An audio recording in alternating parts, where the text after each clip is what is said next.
بسم الله الرحمن الرحيم. ازيكم عاملين ايه؟ يا رب تكونوا بخير. النهارده هنعمل التورته دي من غير لا فرن ولا حتى هنولع البوتاجاز، كله على البارد كده بطريقه سهله جدا زي ما هنشوفها مع بعض في الفيديو. تعالوا نشوف المكونات اللي معانا. طبعا اول حاجه البايركس اللي هشتغل فيه. معانا هنا مكعب شوكولاته، كوبايه كريمه بودر، هنا كوبايه حليب، كمان كوبايه حليب. طبعا كل حاجه هنستخدمها في حاجه هتشوفوا دلوقتي مع بعض. وهنا كمان كوبايه حليب.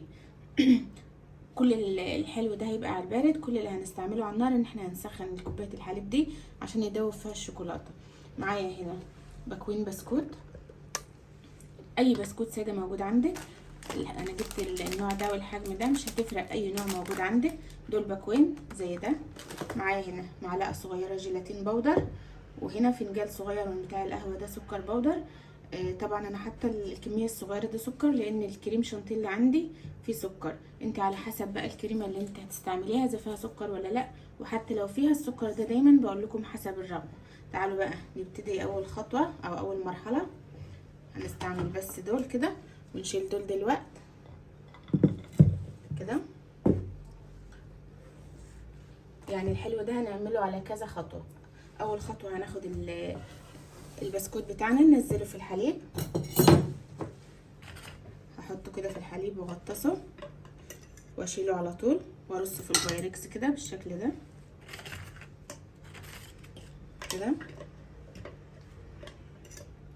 بالشكل ده، ونرص جنب بعضه كده.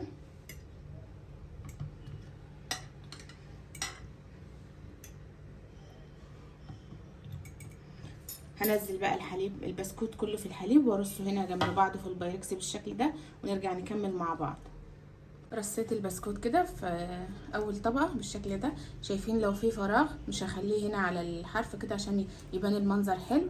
طبعا انا عاملاه في بايركس شفاف، لا بخليه في النص كده وبزوده. بس هنا انا حابه اعمل كمان طبقه عشان حابه طبقه البسكوت تكون سميكه، فكده هعمل كمان طبقه فوق دي بالشكل ده كده.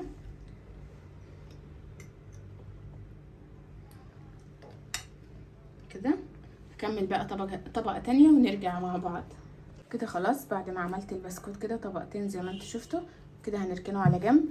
دلوقتي بقى احط معايا هنا الحليب بتاع الكريم شانتيه. طبعا ده ممكن يكون ميه لو مفيش حليب. حطيت فيه هنا تلج، هنزل بيه كده وهنزل عليه بالكريم شانتيه.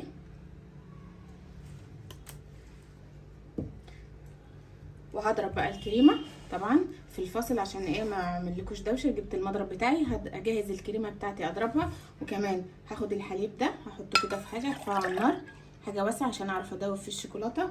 كمان هسخن ده واكسر الشوكولاته وادوبها في الحليب ونرجع نكمل مع بعض. كده رفعت الحليب على النار وولعت كمان على معلقتين ميه عشان ندوب الجيلاتين ده. هنا زي ما انتم شايفين حطينا الحليب والكريم شانتيه. هنزل كمان بالسكر بتاعي، طبعا السكر قلنا حسب الرغبه. وهضرب بقى الكريمه واجهزها معايا. هنا سخنت شويه الميه بتوعي، هنزل كده بالجيلاتين ادوبه. طبعا الكريمه هنا معايا لسه ما خلصتش، بس عايزه انزل بالجيلاتين كمان عليها ادوبه عشان يبرد شويه، وانزل بيه على الكريمه. اتاكد ان الجيلاتين بتاعي كله داب كده. خلاص الجيلاتين بتاعي داب، هسيبه يهدى شويه وهكمل الكريمه. وساعه ما يبرد هنزل بيه على الكريمه واكمل ضرب وتبقى جاهزه معانا كده. سخنت هنا كوبايه الحليب اللي هدوب فيها الشوكولاته بتاعتي. طبعا هنزل بالشوكولاته قبل ما ارجع اكمل الكريمه عشان انا عايزه ده يبرد تماما، عشان في الاخر هنحطه على الكريمه فعايزاه يكون بارد وما يسيحش الكريمه معايا. هدوب بقى الشوكولاته بتاعتي كده. ممكن كمان لو حابه هنا تنزلي بمكعب زبده. انا هنزل كده بمكعب واحد زبده كده زي ما انتم شايفين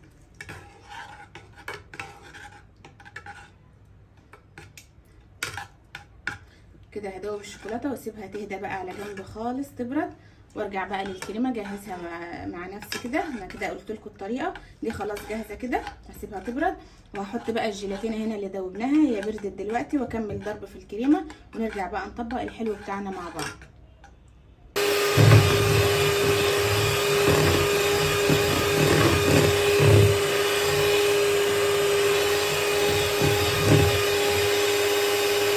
كده بعد ما خلاص ضربت الكريمه بتاعتي وبقت بالقوام ده.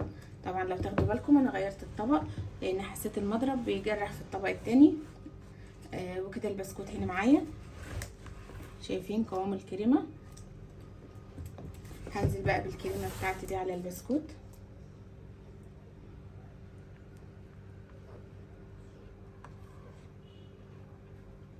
وهسويها بقى كده. كده خلاص بعد ما حطيت الكريمه بتاعتي كده وسويتها اتاكدت ان هي مظبوطه.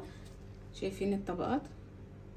هدخلها بقى على التلاجة شويه، لازم تاخد وش وتبرد في التلاجة ونرجع نكمل مع بعض.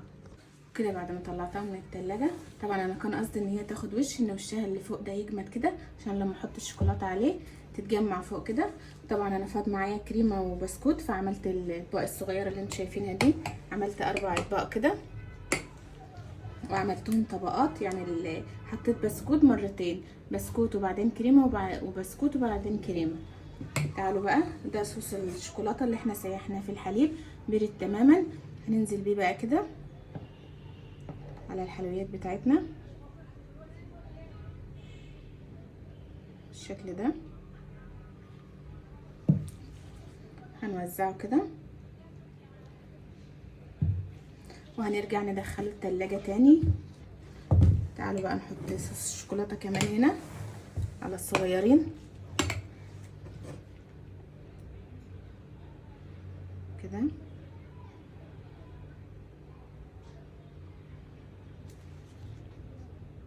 اوزع كده الصوص على الوش كله. مش عارفه اسيب دول ساده كده من غير شوكولاته ولا احط عليهم، مش عارفه. احط عليهم بما ان فايت صوص بالشكل ده.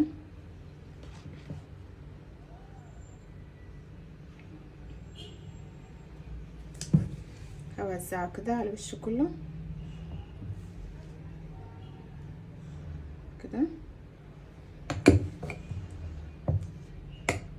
هرجع ادخلهم تاني التلاجة كمان شويه ونرجع نكملهم مع بعض. كده بعد ما حطيتها في التلاجة شويه طلعت بالشكل ده. طبعا هي لسه المفروض كانت تفضل اكتر من كده. معايا هنا شويه كريمه، هعمل بقى خطوط كده بالشكل ده كده.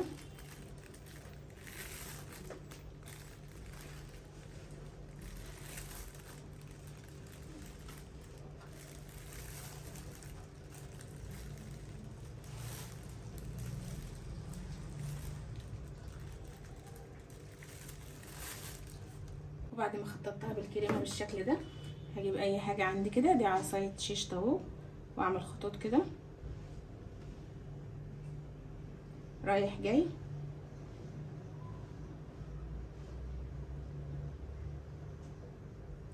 شايفين بتدينا شكل جمالي ازاي، شكل حلو جدا وعملناها بكل سهوله.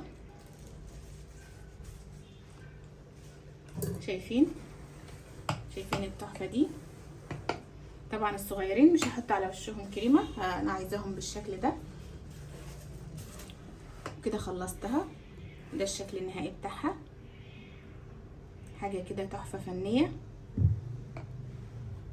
زي ما قلت لكم ديت كيكه على البارد، تقدري تعمليها لضيوفك ولولادك في السهره كمان وانت قاعده او في اي وقت في اليوم. طبعا في الحر ده بنبقى عايزين الحاجات البارده، وديت حاجه من الحاجات السهله.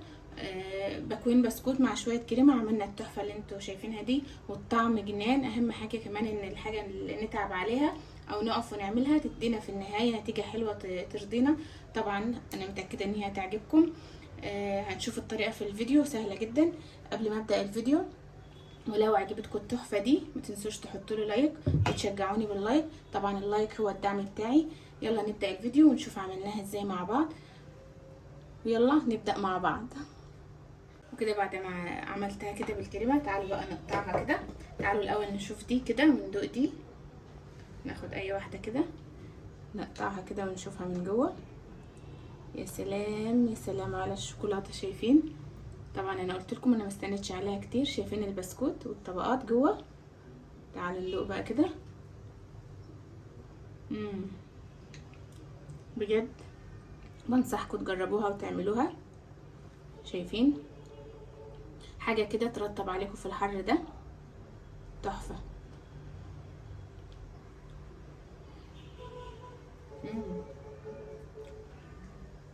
بجد تستاهل ان انتوا تعملوها، بجد بجد بنصحكم ان انتوا تجربوها. وزي ما قلت لكم لا فرن ولا حر ولا حاجه، كله على البارد كده. شايفين التحفه. تعالوا بقى هنقطع دي كمان مع بعض كده. هنقطع ديت.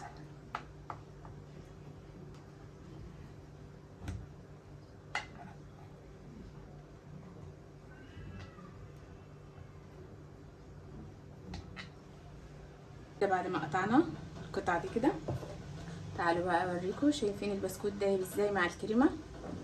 تعالوا ندوق. شوفوا الجمال. تحفه بجد تحفه. شوفوا.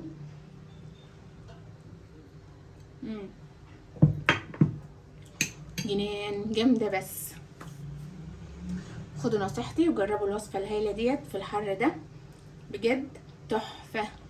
وكده اكون خلصت الفيديو بتاع النهارده. يا رب يكون خفيف على قلوبكم وتكونوا استفدتوا منهم وتجربوا الوصفه دي، واللي منكم يجربها يقول لي رايه في الكومنتات. ويا رب يكون الفيديو عجبكم، ولو عجبكم ما تنسوش تحطوا لايك عليه.